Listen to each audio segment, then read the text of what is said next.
Di sini kita coba sedikit menjawab, yaitu seputar tuduhan-tuduhan tentang Habib Utsman bin Yahya Mufti Betawi sebagai antek Belanda. Di antaranya yang pertama ada timbul pertanyaan bahwasanya Habib Utsman bin Yahya ini sebagai antek Belanda karena dianggap sebagai teman karib, teman dekat Snoek Hurganya untuk menggemboskan, memadamkan perjuangan masyarakat untuk melawan penjajah Belanda. Kita tahu, memang betul Habib Utsman dekat sama Snoek Hurganya, yang dimana kedekatan beliau memang kita tidak pungkiri terhadap Snoek Hurganya. Nah, di sini kami jawab, satu, bahwasanya kedekatan Habib Utsman bin Yahya dengan Snoek tidak lain bahwa Snoek lah yang pertama kali yang menghubungi Habib Utsman bin Yahya. Ketika Snoek datang ke Hindia Belanda pada tahun 1889, ketika itu Snoek meminta bantuan kepada Habib Utsman bin Yahya dalam penelitiannya untuk membantunya dalam penelitiannya tentang Islam di Nusantara. Jadi Snoek ingin meneliti Islam di Nusantara dan memberikan informasi kepada Snoek tentang keadaan masyarakat Islam. Nah, Habib Utsman bin Yahya membantu Snoek melakukan penelitian dalam kapasitasnya sebagai seorang ulama. Habib Utsman sebagai seorang ulama, ada orang yang ingin meneliti Islam, maka Habib Utsman paparkan. Seperti Habib Utsman memberi kabar kepada Snoek tentang masyarakat Islam yang masih awam terhadap akidah dan syariat, dan kondisi peradilan agama pada saat itu sangat memprihatinkan, seperti para hakim-hakim agama tidak begitu menguasai ilmu syariat, bahkan perilaku tidak baik dari sekian para hakim untuk menguasai sekian persen harta warisan milik seseorang yang diputuskannya. Habib Utsman ceritakan karena Habib Utsman itu mengalami sendiri kejadian tersebut, ibadallah. Begitu juga informasi lain yang diberikan Habib Utsman bin Yahya kepada Snoek ketika terjadi perselisihan dua masjid di Palembang, yang dimana dengan melihat data ini Habib Utsman bin Yahya memberikan informasi kepada Snoek tentang keadaan umat Islam saat itu dalam kapasitasnya sebagai seorang ulama. Bagi Habib Utsman bin Yahya memberikan pengajaran yang baik dan melindungi keyakinan umat Islam dari penyimpangan-penyimpangan yang terjadi dalam agama merupakan kewajiban yang harus dilakukan. Nah, sikap tegas Habib Utsman ini sendiri terus ia lakukan meskipun Snoek telah meninggalkan Hindia Belanda pada tahun 1906. Artinya Habib Utsman memberikan terhadap Snoek itu informasi tentang masyarakat masih pada awam, ditambah lagi banyak hakim-hakim qadhi yang menjabat sebagai hakim tapi tidak paham agama. Ya begitulah masyarakat muslim pada saat itu. Habib Utsman beberkan. Jadi kedekatan Habib Utsman bin Yahya dengan pemerintahan Belanda dan begitu juga kedekatannya dengan Snoek bukan sebagai mata-mata Belanda atau orang yang menjual Islam untuk tujuan sendiri, tidak. Sebagaimana ada sebagian orang yang ingin menuduh Habib Utsman bin Yahya seperti itu. Bahkan yang menarik, Stenbring menolak tuduhan yang ditujukan ke Habib Utsman bin Yahya. Menurut Stenbring, informasi yang diberikan Habib Utsman kepada Snoek lebih bersifat keagamaan. Stenbring memandang bahwa orang seperti Habib Utsman bin Yahya sosok ulama yang melihat bahwa umat Islam di Indonesia banyak melakukan praktek penyimpangan dari ajaran Islam itu sendiri. Ini bisa dilihat bahwa hampir seluruh karya Habib Utsman bin Yahya selalu mengkritik umat Islam saat itu yang tidak sesuai dengan syariat. Dan perlu dicatat bahwa Habib Utsman bin Yahya perlu dicatat ketika itu berbaik sangka terhadap Snoek, karena Habib Utsman melihat di dalam diri Snoek ini ada keislaman Snoek. Ya, berhusnuzon, berbaik sangka Habib Utsman bin Yahya kepada Snoek Hurganya. Ya, sebagaimana kita tahu dalam sejarah Snoek itu belajar Islam di Mekah selama 5 tahun. Artinya Habib Utsman berbaik sangka. Ini ada seorang bule yang 5 tahun di Mekah belajar, ya, maka Habib Utsman berbaik sangka dia seorang peneliti, ilmuwan, ya, dan Habib Utsman berbaik sangka dia masuk Islam, maka Habib Utsman menjabarkan Islam yang Habib Utsman rasakan itu kepada Snoek tentang keadaan umat Islam. Bagaimana praktek-praktek banyak penyimpangan akidah, bagaimana yaitu hakim-hakim di peradilan agama ketika itu masih sangat memprihatinkan. Nah, jadi Habib Utsman sebagai ulama yang memberikan informasi terhadap seorang yang ingin meneliti Islam di Nusantara ketika itu, ibadallah. Dan ini perlu kita luruskan. Ya, makanya kalau kita lihat kitab-kitab Habib Utsman, kebanyakan Habib Utsman meluruskan penyimpangan-penyimpangan yang terjadi pada masyarakat awam, atau yaitu meluruskan ada oknum-oknum yang mereka itu ingin mengelabui umat Islam ketika itu. Maka dari itu kita ambil contoh di sini, ibadallah. Ya, kita ambil contoh bahwasanya di antaranya bahwasanya pada tahun 1866 ada seorang yang datang dari Mekah yang mengaku sayyid. Ada orang dari Mekah mengaku seorang sayyid, ya, dengan mengaku bangsa Zawawi, namanya Murjan. Jadi Murjan ini dari Mekah turun ke Surabaya ngaku-ngaku yaitu dari bangsa Sayyid Habaib. Ya. Apa yang dilakukan oleh Murjan? Yaitu menjual jimat-jimat membodohi masyarakat. Ya. Nah, Habib Utsman melihat ini orang nggak benar. Maka Habib Utsman menggunakan otoritasnya untuk meminta Hindia Belanda, pemerintah Hindia Belanda pada saat itu untuk memulangkan ini orang yang telah menyesatkan. Namanya orang awam, percaya orang dari Mekah. Masya Allah, tapi Habib Utsman melihat ini orang ternyata pura-pura, tidak lain dan tidak bukan ini orang ternyata Habib Utsman pernah belajar di Mekah. Ketika itu Habib Utsman tahu ini orang ternyata bukan sayyid, tidak lain dan tidak bukan seorang budak dari bangsa Afrika yang dimana menjual jimat-jimat membodohi masyarakat. Lalu kita lihat pada tahun 1871, ya, ini di sini ada kejadian, ada orang juga dari Mekah mengaku bangsa Syaibi. Ya, orang ini menarik.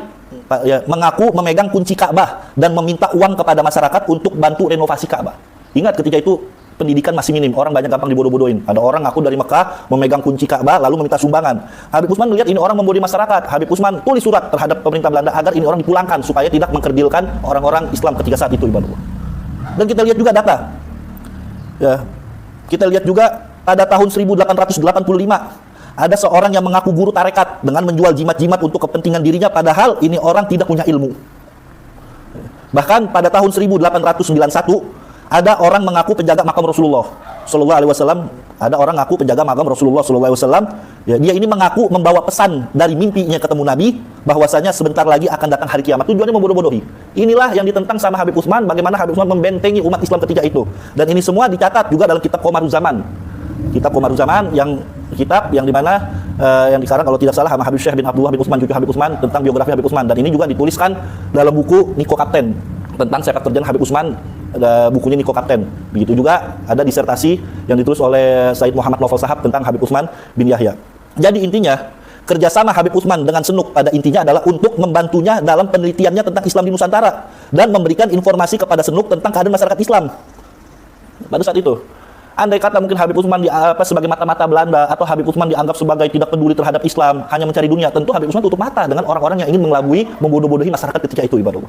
Itu biar kita tahu, ibadallah. Yang kedua, ada tuduhan bahwa Habib Utsman menerima gaji dari Belanda, serta polemik Habib Utsman diangkat menjadi penasehat pemerintah Belanda. Yang kedua, ada tuduhan, Habib Utsman ini kan menerima gaji dari Belanda, serta Habib Utsman ini kan diangkat menjadi penasehat pemerintah Belanda. Di sini kita jawab, memang betul Habib Utsman bin Yahya diangkat menjadi penasehat pemerintah Belanda pada tahun 1891, memang betul. Tetapi dari Habib Utsman bin Yahya sendiri kita tidak memperoleh informasi tentang pengangkatannya tersebut. Bahkan dari seluruh tulisannya tidak tercantum predikat yang diembannya tersebut. Artinya memang betul Habib Utsman diangkat sebagai pemerintah Belanda, bahkan memang betul dikasih medali kalau kita lihat di fotonya. Tapi perlu dicatat, Habib Utsman sama sekali dia itu tidak merasa wah dengan jabatan tersebut, tidak. Bahkan dari seluruh tulisannya, dari kitab-kitab Habib Utsman sendiri tidak tercantum predikat tersebut yang diembannya tersebut. Bahkan Habib Utsman sendiri lebih suka menyebut dirinya sebagai Al-Abdul Dalil, hamba yang hina. Subhanallah. Kalau kita baca kitab Habib Utsman, selalu Habib Utsman menyebut dirinya Abdul Dalil, hamba yang hina. Nggak ditulis tuh Habib Utsman, walaupun ulama besar, saya Al-Mufti, walaupun memang seorang mufti, saya seorang mempunyai pangkat penasihat, tidak. Tapi bagaimana ketawaduan beliau dalam kitabnya selalu menulis dikarang oleh hamba yang doif, Al-Abdul Dalil, hamba yang hina, Utsman bin Abdullah bin Agil bin Yahya. Masya Allah, ini seorang ulama yang tawadu. Dari sini kita bisa melihat Habib Utsman tidak membanggakan dirinya sebagai penasehat yang diangkat oleh Belanda.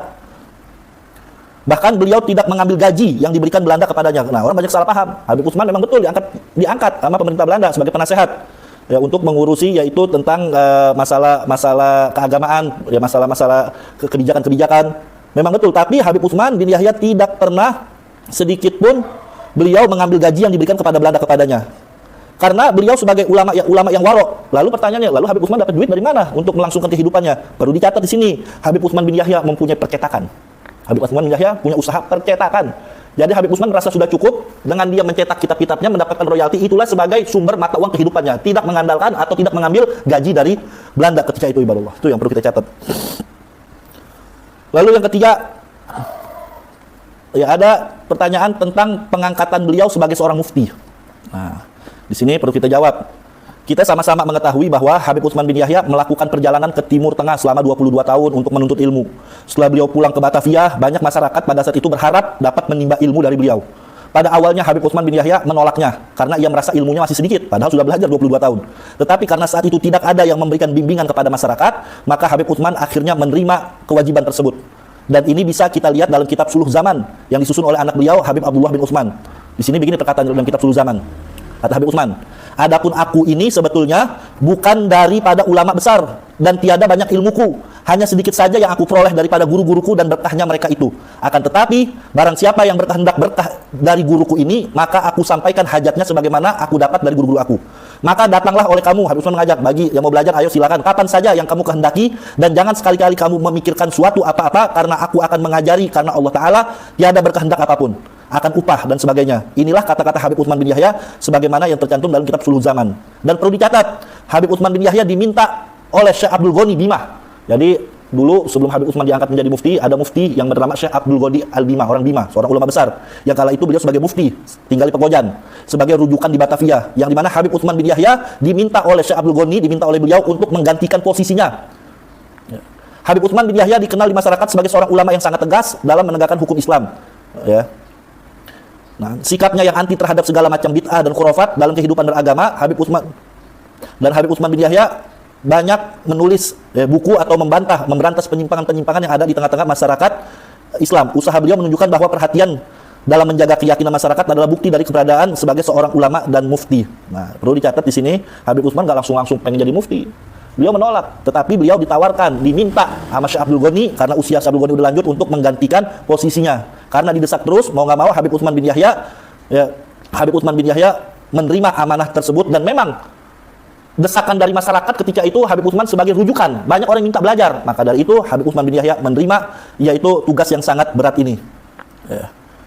Nah, jadi kita perlu tahu Habib Utsman itu sebagai seorang mufti bukan mengangkat dirinya sendiri, tapi diminta sama mufti sebelumnya itu Syekh Abdul Ghani, seorang ulama besar yang tinggal di Pekojan dari Bima, dan juga diminta sama tokoh-tokoh masyarakat untuk mau menggantikan Syekh Abdul Ghani. Nah, dari situlah Habib Utsman mulai mengajar.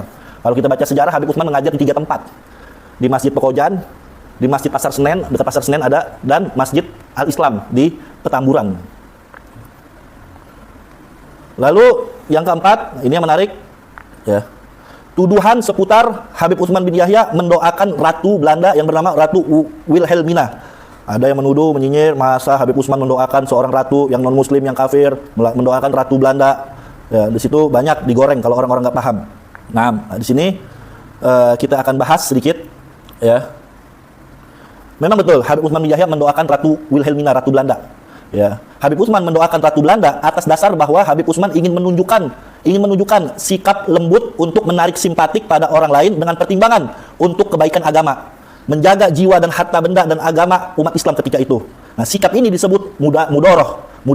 Apa itu mudaroh? Yaitu strategi yang baik yang membawa banyak faedah dan menangkal bahaya mudarat. Dan ini berbeda dengan mudahana. Nah, ada mudahana itu yaitu sikap lemah lembut yang dapat mengakibatkan kehancuran agama. Kalau mudoroh itu sifat lemah lembut, simpatik, supaya Islam ini tetap tidak dikotak-katik, dakwah jalan terus, ya, dengan tujuan untuk melanggengkan dakwah Islam. Beda sama mudahana, yaitu sikap lemah lembut yang mengakibatkan untuk kepentingan pribadi dan kehancuran agama, itu yang dilarang. Nah, di sini doa Habib Utsman untuk Ratu Belanda sama sekali bukan merupakan sebuah pengakuan atas superioritas Kristen. Ya, artinya bukan, yaitu doa Habib Utsman ini untuk Ratu Belanda bukan merupakan sebuah pengakuan atas superioritas agama Ratu Wilhelmina itu Kristen. Namun lebih pada sebuah upaya untuk memperoleh simpatik mereka demi sebesar-besarnya kemaslahatan umat Islam. Nah, maka dari itu ibadallah,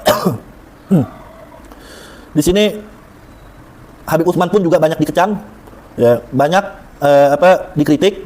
Tapi di sini Habib Utsman bin Yahya dalam kitabnya Sadul Bab Al-Zon Al-Su'a Al-Iktirab, yang artinya menutup pintu fitnah dan pengkucilan. Beliau menulis satu kitab itu, beliau menjelaskan perbedaan antara sikap ramah yang dilarang al-mudahana dan yang dibolehkan sikap lemah lembut al-mudoro al-jaizah, yang dimana sikap lemah lembut yang dibolehkan, yang dimana apa yang dilakukan oleh Habib Utsman bin Yahya demi kemaslahatan penduduk muslim, dan argumen sikap beliau ini beliau tuangkan dalam kitabnya yang berjudul Fathul Bab Litahsinil Zan Al-Mutab, membuka pintu bagi penyempurnaan pikiran yang baik, yang dimana tulisan-tulisan beliau ini diperlihatkan kepada gurunya, yaitu Sayyid Ahmad Zaini Dahlan. Nah, dan ini perlu dicatat ya ikhwan, ya, Habib Utsman juga mempunyai pandangan lain, mempunyai argumentasi yang baik, ya, alasan beliau kenapa beliau mau mendoakan yaitu Ratu Wilhelmina, yaitu Ratu Belanda ketika diangkat menjadi ratu. Baik, di sini yaitu ada penjelasan yang cukup menarik, ya, kita pelan-pelan biar kita tidak gagal paham, ya. Ya, ini kejadian ketika itu Habib Utsman mendoakan Ratu Wilhelmina Belanda pada tahun 1898.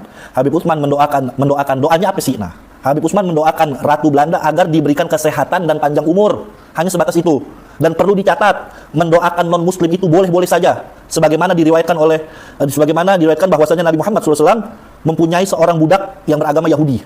Nabi mempunyai budak yang bernama Abdul Qudus yang beragama Yahudi. Nah, Abdul Qudus ini sedang sakit ketika itu, lalu Nabi menjenguknya, lalu Nabi mendoakannya agar cepat sembuh. Begitu juga Al-Imam Nawawi dalam kitabnya Al-Adhkar meriwayatkan dari Anas bin Malik bahwa ketika itu Rasulullah SAW sedang membutuhkan air dan ada orang Yahudi yang memberikan air kepada Rasulullah SAW.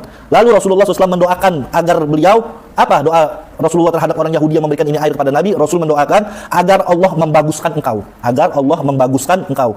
Lalu Anas bin Malik berkata bahwasanya demi Allah, aku lihat sampai akhir hayat orang Yahudi tersebut tidak ada uban di rambutnya. Nah, artinya apa?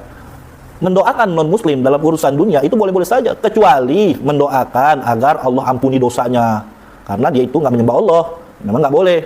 Mendoakan non-muslim yang hidup, yaitu itu pun ada batasannya, agar diberikan mungkin panjang umur, sehat walafiat, sebagaimana Nabi dulu pernah mendoakan budaknya yang beragama Yahudi bernama Abdul Qudus. Begitu juga Nabi pernah mendoakan, yaitu ada orang Yahudi yang memberikan air kepada Nabi agar Allah memperbagus badannya, kesehatannya, dan itu boleh-boleh aja. Sama mendoakan agar beliau dapat hidayah, non-muslim dapat hidayah, itu boleh saja. Nah, jadi jangan digoreng lah seolah-olah Habib Utsman ini mencampur adukan agama. Naudzubillah min dzalik. Lalu yang kelima, ada tuduhan Habib Utsman bin Yahya ini anti terhadap tarekat.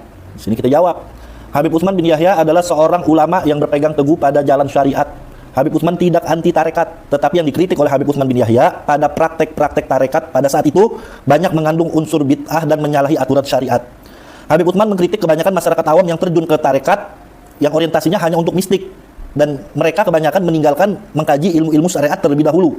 Karena itu Habib Utsman bin Yahya, ibadah itu harus teratur, kata Habib Utsman. Dimulai dari mengenal ibadah fardu, ibadah fardu, menuntut ilmu fikih, tauhid yang berkaitan dengan sholat, puasa, zakat. Begitu juga yaitu yang berkaitan dengan ilmu-ilmu kebutuhan fikih kayak nikah, muamalat dan sebagainya. Baru setelah itu disertai dengan kita bertabaruk dengan bertarekat, kata Habib Utsman bin Yahya.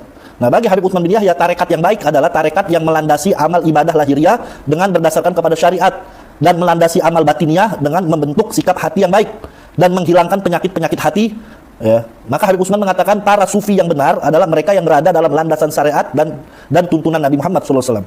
Maka dari itu Habib Utsman bin Yahya menulis kitab yang berjudul, ini kitabnya An-Nasihah Al-Aniqah. Kitab beliau berjudul An-Nasihatul Aniqah lil Mutalabbisin bit Thariqah. Ini kitab beliau yang artinya nasihat yang elok kepada orang-orang yang masuk tarekat. Nah, dalam kitab beliau ini, di dalam kitab beliau tersebut Habib Utsman menjelaskan syarat-syarat masuk tarekat, yaitu harus terlebih dahulu menuntut ilmu yang fardu, yaitu ilmu tauhid, fikih dengan tata cara ibadat dan ilmu akhlak. Yang kedua, harus mengerjakan syariat yang fardu ain dan fardu kifayah, serta mengerjakan sunnah muakkadah dengan tertib. Yang ketiga, memiliki sifat hati yang terpuji. Yang keempat, mujahadah terhadap hawa nafsu dari perbuatan yang tidak baik, dan mujahadah untuk mengamalkan ilmu-ilmu yang wajib dan sunnah-sunnah Nabi Muhammad SAW. Yang kelima, syarat masuk tarekat, kata Habib Utsman, mengikuti apa yang dicontohkan oleh Rasulullah SAW. Nah, maka dari itu Habib Utsman mengatakan bahwa syariat adalah seluruh perintah dan larangan yang telah ditetapkan oleh Allah Subhanahu wa taala. Tarekat harus berjalan di atas aturan syariat, kata Habib Utsman. Tarekat harus berjalan di atas aturan syariat. Sedangkan hakikat adalah memandang setiap persoalan secara batiniah dan menyaksikan bahwa yang melakukannya hanyalah Allah Subhanahu wa taala. Artinya Habib Utsman mengatakan syariat, ketika itu tarekat, baru hakikat. Ya. Habib Utsman bin Yahya mengatakan di dalam kitabnya tersebut bahwa tarekat yang benar adalah tarekat yang melandasi amalnya dengan menjalankan syariat. Karena itulah Habib Utsman bin Yahya mengutip perkataan Syekh Al-Imam Izzuddin Ibnu Abdissalam, yaitu bahwa tarekat itu mempunyai dua aspek, yaitu lahiriah dan batiniah. Tuh. Lahiriah dan batiniah. Lahiriah tarekat adalah syariat, batiniah tarekat adalah hakikat. Sekali lagi, lahiriah tarekat adalah syariat dan batiniah tarekat adalah hakikat. Setiap syariat tanpa hakikat adalah sia-sia. Orang bersyariat tapi nggak punya menempuh jalan hakikat, maka itu sia-sia. Atau sebaliknya, setiap hakikat tanpa syariat adalah tidak sah. Nah, ini membuktikan, kata siapa Habib Utsman anti tarekat? Habib Utsman meluruskan tarekat yang benar seperti ini, sebagaimana beliau juga mempelajari guru-guru beliau sufi. Syed Ahmad Zaini Dahlan, beliau belajar kepada Imam Habib Abdullah bin Husain bin Thahir di Hadramut, belajar kepada Imam Habib Hasan Al-Bahar, seorang ulama dan sufi besar. Lalu Habib Utsman bin Yahya dalam kitabnya yang berjudul Buku Kecil buat Mengetahui Arti Tarekat. Ini kitabnya. Ya, Habib Utsman tulis yang diberi judul dalam bahasa Melayu, ini buku kecil buat mengetahui arti tarekat. Nah, di buku ini beliau menjelaskan ciri-ciri tarekat yang salah, yaitu tarekat yang berjalan di atas kejahatan. Di antaranya yang pertama, tarekat yang guru-gurunya melakukan kekeliruan dan pembodohan kepada masyarakat. Kedua, banyak para sufi palsu, ngaku-ngaku sufi tapi palsu, telah menulis buku dengan cara yang salah, yaitu mengambil perkataan dari buku-buku para sufi tanpa mengetahui makna yang sebenarnya. Bahkan mereka berani mencampur adukan perkataan para sufi ke dalam karangan mereka sendiri, dengan tujuan agar orang-orang awam percaya bahwa itulah guru tarekat yang benar. Ini yang dikritik Habib Utsman. Yang ketiga, guru-guru tarekat sekarang, zaman Habib Utsman, banyak menerima, yaitu memanfaatkan murid-muridnya yang untuk yang tidak-tidak, untuk tujuan duniawi. Yang keempat, murid-murid dari tarekat mengira bahwa guru-guru tersebut sangat tinggi kedudukannya dalam ilmu agama, padahal mereka bukan ahli ilmu. Itulah yang bukan Habib Utsman. Orang nggak punya ilmu, ngaku mursyid, ngaku yaitu syekh tarekat. Itu yang ditentang sama Habib Utsman. Yang kelima, banyak murid-murid tarekat yang pada saat itu menjadi hilang akal. Keenam, banyak guru tarekat yang mengajar kepada perempuan di waktu malam tanpa memakai lampu dan aturan syariat. Ini Habib Utsman tuangkan dalam kitabnya sekali lagi. Ini bukunya, buku kecil buat mengetahui arti tarekat.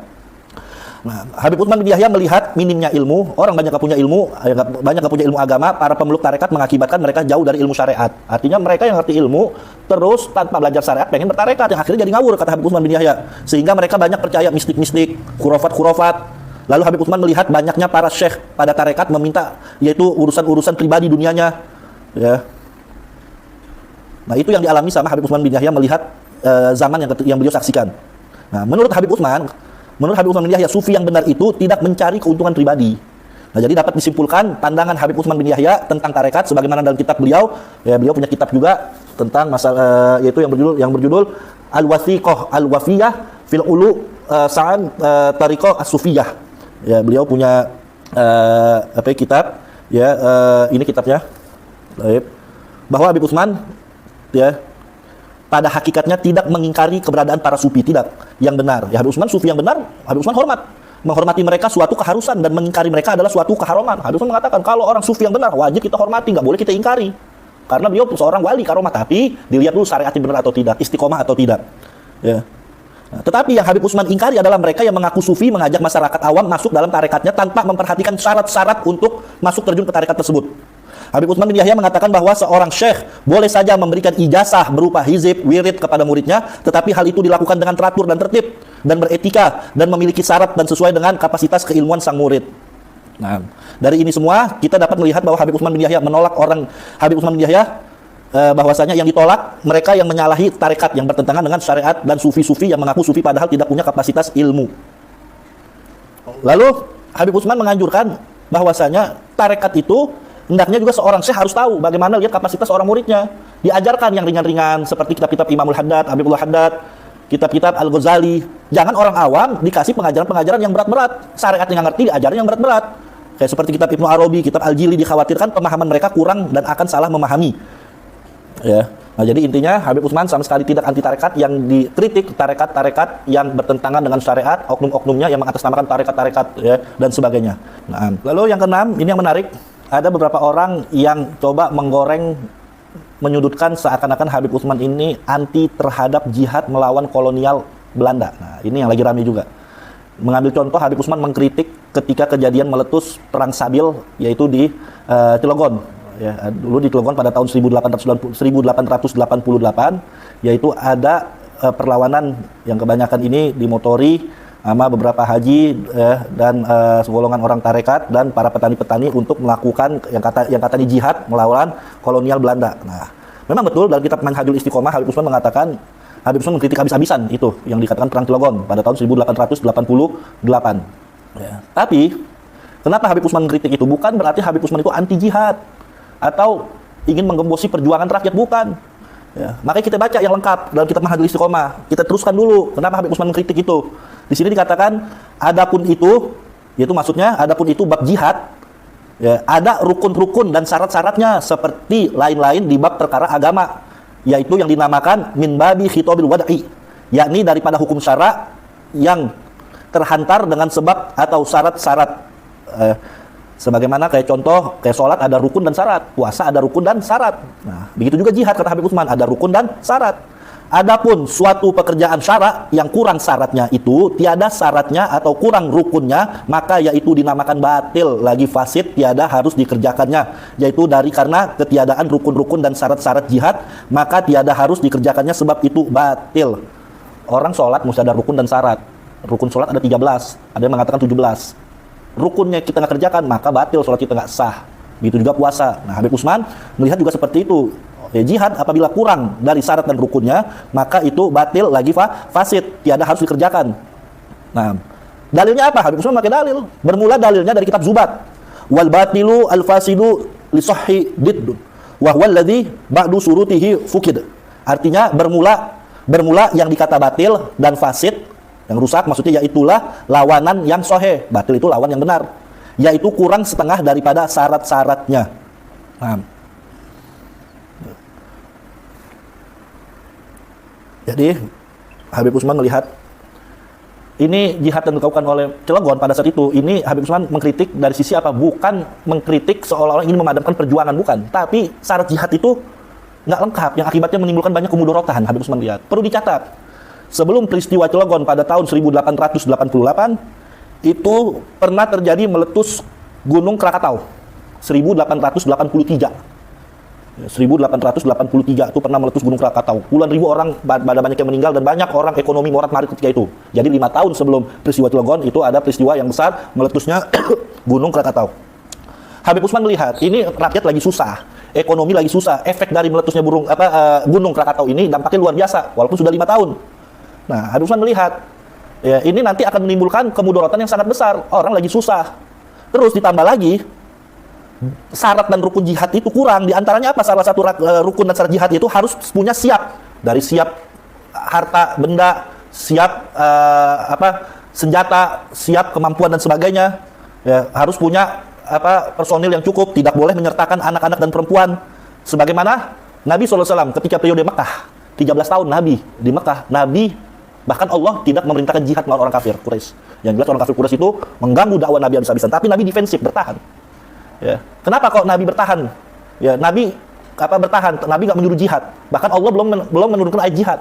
Yang dilakukan sama Nabi ketika Mekah 13 tahun, Nabi mengajarkan taklim, ngajarin ngaji, mengajarkan untuk mengenal Allah, berdakwah Islam, mendekatkan orang untuk ibadah kepada Allah. Itu yang dilakukan Nabi. Kenapa? Karena Nabi melihat umat Islam masih lemah ketika itu. Di Mekah umat Islam masih lemah, masih minoritas, masih lemah, SDM-nya masih kurang, senjatanya juga pembekalannya juga masih kurang. Makanya di periode Mekah tidak pernah Allah perintahkan jihad. Ini salah satu taktik dari Rasulullah SAW dan juga Allah Maha mengetahui.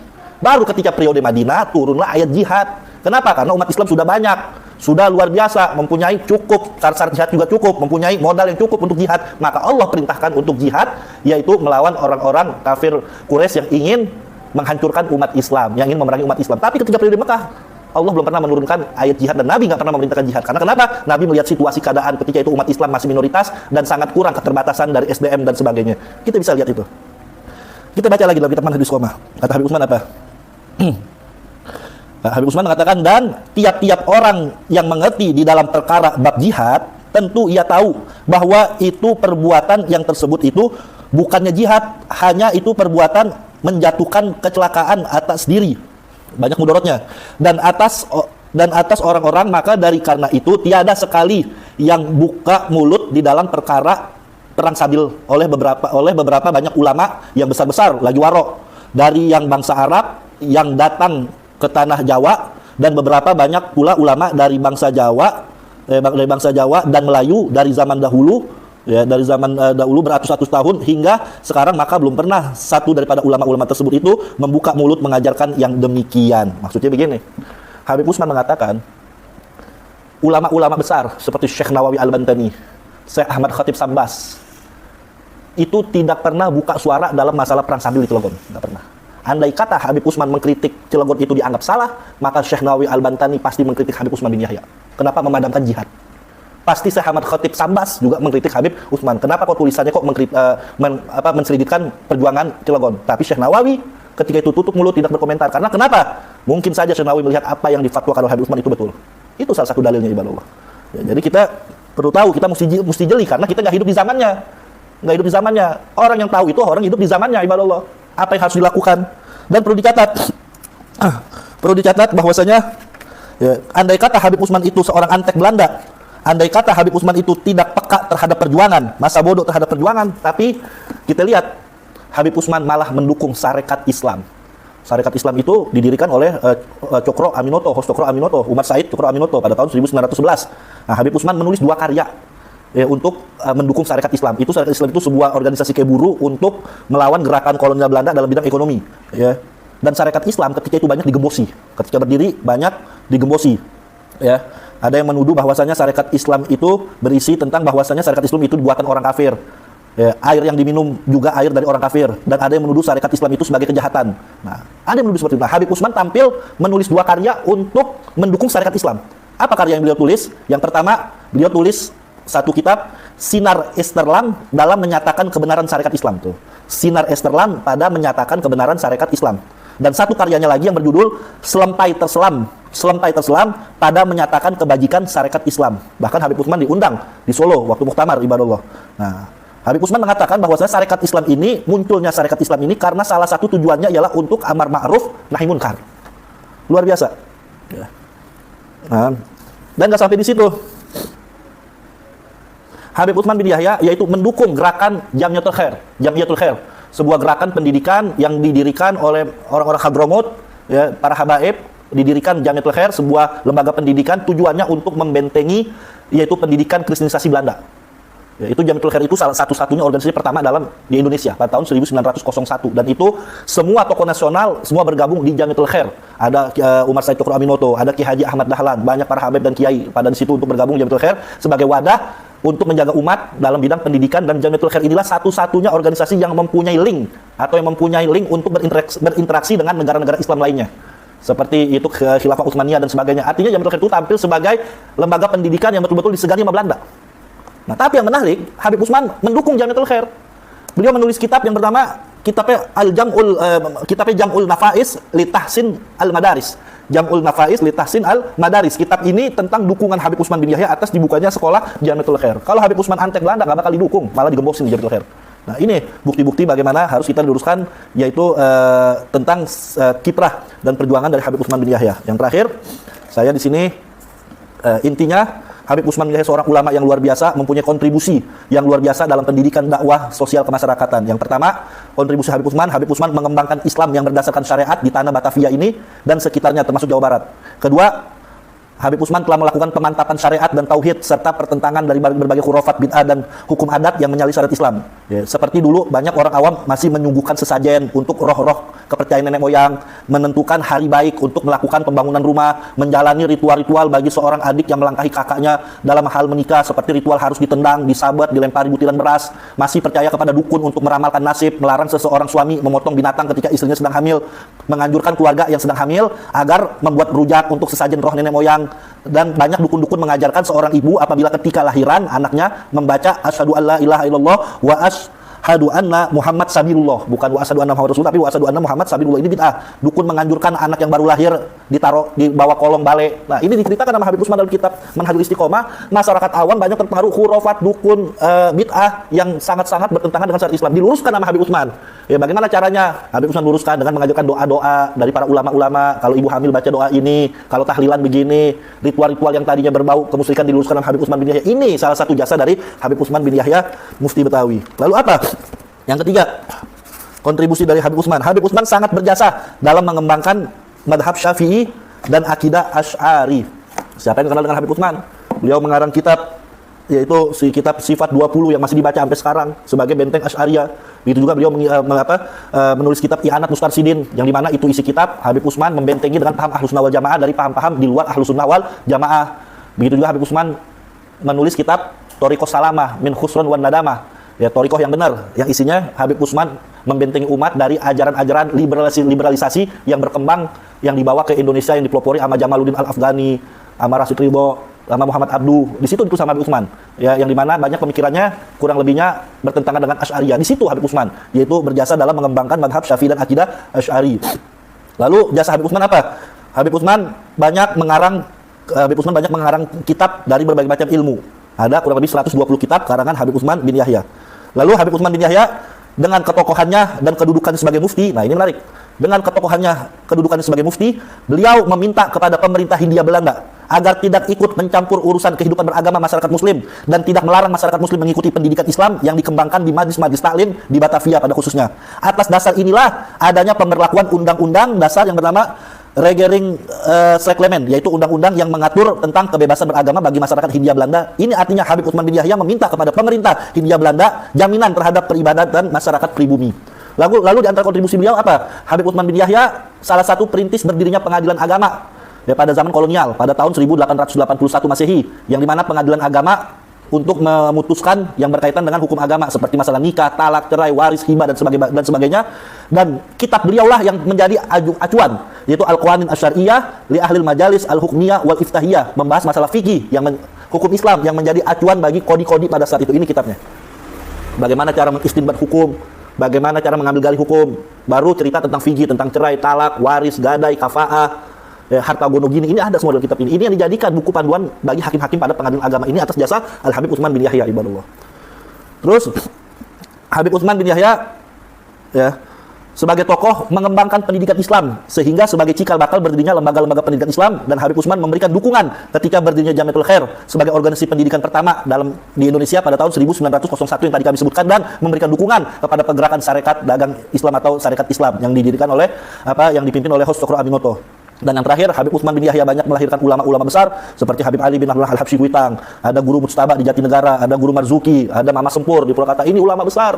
Andai kata Habib Utsman dituduh sebagai pengkhianat, tentu mereka ulama besar nggak mau berguru sama Habib Utsman bin Yahya. Dan kitab Habib Utsman banyak dibaca sampai sekarang. Ini menunjukkan Allah memberikan keberkahan, Allah ridho terhadap perjuangan dari Habib Utsman bin Yahya. Nah, mungkin ini saja. Lebih kurangnya silakan Anda menilai sendiri. Kalau kami menilai, kalau andai kata Habib Utsman menyimpang, maka kitabnya nggak dibaca sama orang-orang sampai detik ini, dan mustahil ulama-ulama besar yang tadi kita sebutkan berguru terhadap Habib Utsman bin Yahya. Mungkin itu saja. Lebih kurangnya maaf. Assalamualaikum warahmatullahi wabarakatuh.